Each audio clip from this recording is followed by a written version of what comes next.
que se aclaren todas estas cosas, por supuesto, ante las autoridades pertinentes. Sigamos. Aquí, bueno, ya este es un ejemplo de la última tipología de que cómo ciertos intereses, ciertas personas y ciertos personajes, muchas veces ligados también a grupos irregulares, intentan meterse en zonas que deben ser preferencialmente por el Código de Minas para comunidades afrodescendientes o para comunidades indígenas.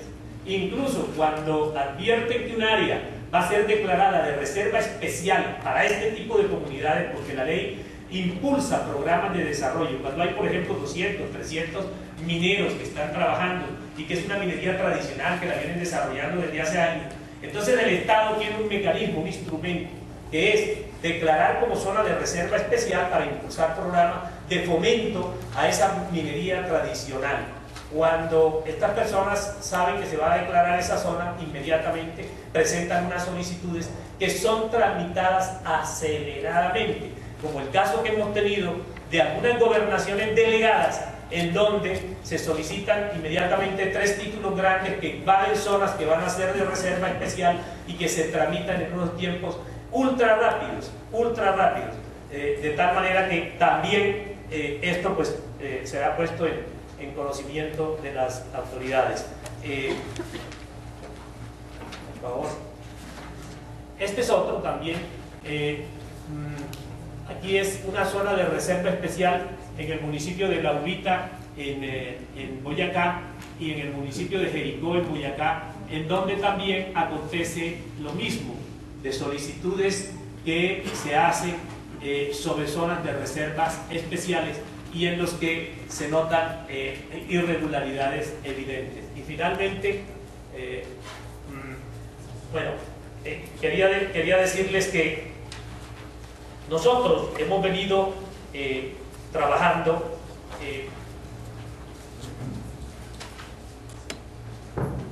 durante todos estos meses en una labor, ¿no? ímproba, en una labor que ha demandado horas de mucho trabajo manual.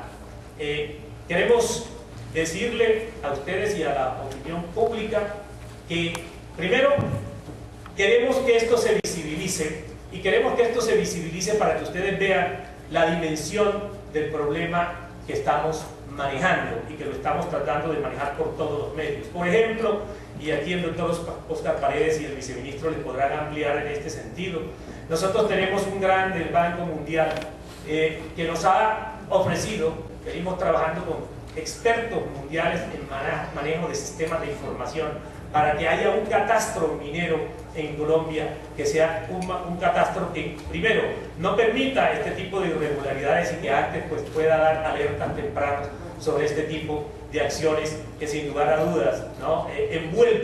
envuelven acciones fraudulentas. De otro lado, estamos trabajando en la reestructuración de Ingiominas para que nazca la Agencia Nacional Minera. Lo hemos dicho, Ingiomina quedará reducida a su mínima expresión y que se encargue de las cosas que venía haciendo bien. Es que Ingiominas es una entidad centenaria. Aquí hay una especie de tanque de inteligencia, de geólogos, de ingenieros de minas, investigadores científicos que venían haciendo una labor muy buena, pero cuando se elimina Minercol y se le asignan unas funciones de administración y promoción de la riqueza minera y de expedición de títulos, ahí es donde se volvió esto prácticamente un caos. Estamos trabajando con la asesoría de la empresa McKinsey & Company en la reestructuración. La tenemos bastante avanzada, estamos haciendo transformación en absolutamente todas las cosas, pero queríamos que ustedes se dieran cuenta que el tamaño de esto es grande, es grande, que hay que tener paciencia si uno quiere que la nueva institución que nazca no sea un nuevo instituto descentralizado del orden nacional al que solamente se le cambia de nombre y de logotipo, pero no ataca los problemas de fondo, que son la ineficiencia y la corrupción. Nosotros lo que queremos aquí es que la nueva institución que nazca, la Agencia Nacional Minera, sea una institución que ataque los problemas de fondo.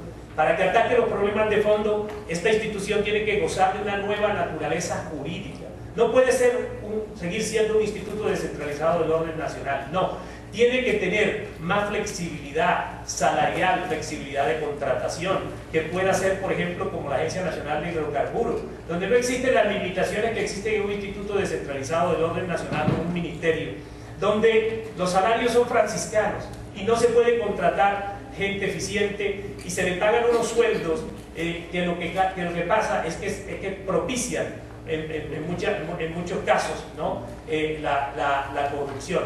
Necesitamos que la nueva agencia nacional minera pueda administrar, repito, con eficiencia y pueda administrar con probidad la riqueza de los recursos naturales no renovables de Colombia. Yo voy a dejar aquí, primero, porque yo sé que ustedes tienen bastantes preguntas, pero me gustaría que el doctor Óscar Paredes, que ha estado aquí en los últimos meses, 3 o 4 meses, y el viceministro, el doctor Tomás González, puedan complementar lo que yo he dicho y, por supuesto, entre los tres responderemos las preguntas que ustedes nos formulen. Y muchísimas gracias. Muchas gracias, ministro. El compromiso del gobierno nacional es el de depurar la institucionalidad minera existente en Colombia a efectos que en realidad pueda contar Colombia con unos mecanismos claros y transparentes para la administración del recurso minero. Uno de los elementos sustanciales que exige la administración del recurso minero tiene que ver con las plataformas tecnológicas sobre las cuales se administran estos sistemas. Estos sistemas, por la complejidad de su información georreferenciada, económica, jurídica, técnica, de planes de trabajo de obra, de la cantidad de obligaciones al titular minero que se derivan de la suscripción del contrato de concesión minera, no pueden ser guiadas de manera manual o de manera aislada, sino tienen que tener unas plataformas robustas que permitan administrar eficientemente el recurso minero. Ello no ocurre en Ingiominas. La plataforma que aquí existe, a pesar de que ha tenido 3 lanzamientos oficiales, uno de ellos en el mes de junio del año 2010, en un congreso minero que se planteó, es una plataforma cuyos módulos totales siguen en pruebas y no han sido puestos en producción. Cuando las personas que manejan los temas de sistemas determinan que se desarrolla una plataforma tecnológica, tiene que elaborarse una serie de pruebas antes de que empiece a operar.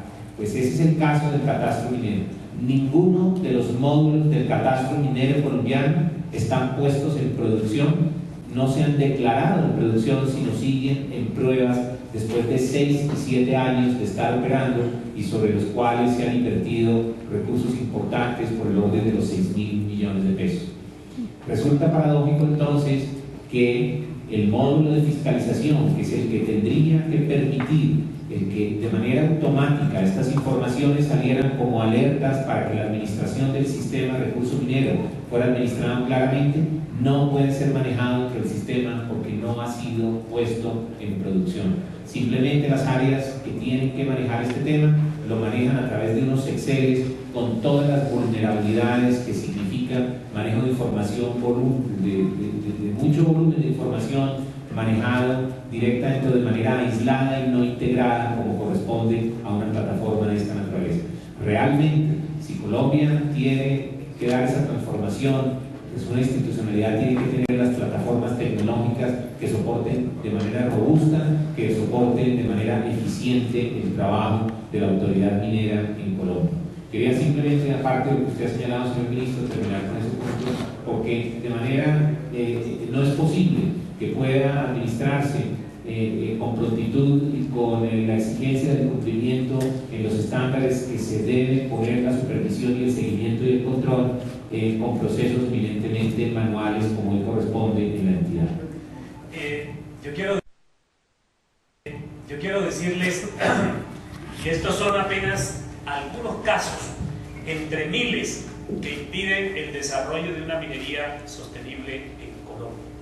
Pero lo que sí debe quedar suficientemente claro a la opinión pública nacional es que se acabó la piñata de los títulos mineros en Colombia. Es decir, aquí, en esta institución, no habrá expedición de títulos de manera irregular. Y si hemos suspendido, como lo hice desde el mes de febrero de este año, el trámite de solicitudes, de esas 19.000 solicitudes, es porque estábamos absolutamente seguros de que ese desorden no podía continuar. Tuvimos que consultar, por supuesto, a abogados, porque estábamos tomando una decisión que era difícil, suspender el trámite y nada menos que de 19.000 solicitudes. Pero tenemos que actuar de esa manera si nosotros queremos purificar los sistemas mediante los cuales se tramitan y se piden títulos mineros en Colombia. Se acabó la piñata de los títulos mineros en el país. Ministro, disculpe una pregunta. ¿Ustedes tienen detectado esas aparentes irregularidades? Para organizarnos un poco en las preguntas y respuestas, les pido por favor que se presente, podemos ir en rondas de 3 personas para ir avanzando en las preguntas y respuestas. Les pido por favor que se presenten por el medio, nombre y a quién va dirigida la pregunta para continuar con la rueda de prensa. Entonces empezamos por una ronda. Sí, el viceministro va a decir algunas cosas que Ok, perfecto. Entonces démosle la Alicia y continuamos así, preguntas y respuestas, por favor. Lo primero es pedirles excusas un poco por la voz, que no está en las mejores condiciones, pero muy rápidamente, porque creo que la esencia de lo que queríamos decir hoy ya ha sido expresado por el ministro y por el director de Geominas. Solo un punto, y es, ustedes saben que el gran reto de este gobierno en este sector, el sector minero energético, es ponerle orden a la minería.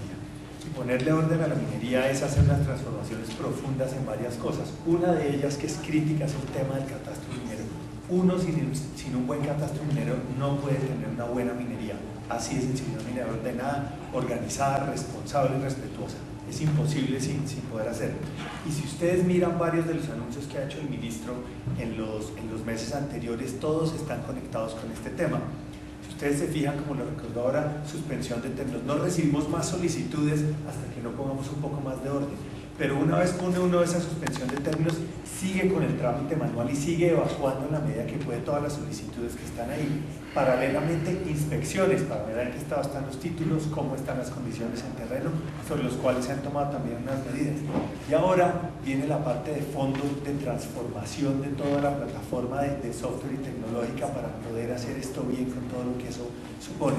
Eso lo estamos trabajando tanto con McKinsey como con el Banco Mundial. Entonces, si ustedes miran, lo que hay es operar el sistema como está para que no se paralice el país en materia de solicitudes mineras, pero al mismo tiempo hacer todas las reformas de fondo para que el catastro sea el catastro que necesita Colombia.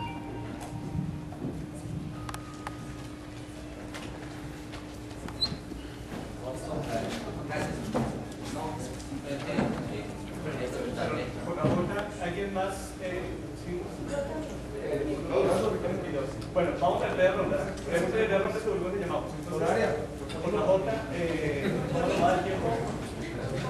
Por polígonos y regulares.